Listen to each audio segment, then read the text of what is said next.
And I want to just give some context to our audience as well. You know, we talk about prevention. You think, well, how can you prevent human trafficking? But it's about making people aware. So, like, I heard of instances where young women were meeting a guy asks them out, and, you know, he promises them the world, and I love you, and we're going to get married and have babies, and, you know, come and live in Italy with me or whatever. And she falls in love with him and then ends up, you know, going with him and being sold into prostitution. So it's making women aware of the traps that they can fall into, but also developing skills, developing education, developing a future in their community, you know, so they're not having to maybe look for a job somewhere that might end up being a bit dodgy, and that they're empowered personally. This is what you mean by prevention, so to speak. Exactly, but it's also about structures and processes.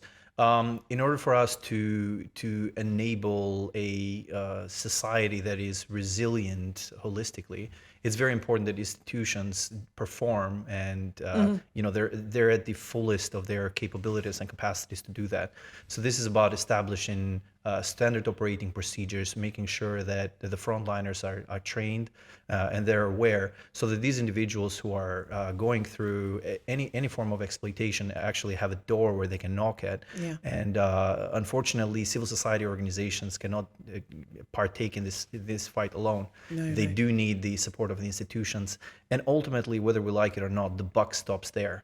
So it's very, very important that in building sustainable resilience, we also turn our eyes towards government institutions, which, you know, they are key partners, but I think more can be done. And in terms of reintegrating the victims as well, I was really horrified to hear, you know, that if a woman or a girl is trafficked outside of the country and, God forbid, sexually trafficked, she can face significant problems reintegrating with her family and the community when she returns. And this puts her at risk of poverty, of being re-trafficked, of falling into homelessness or something, you know. And I was really horrified because, you know, there's so much focus on the Albanian family unit. You know, this is one of the strongest things in Albanian society, the family first.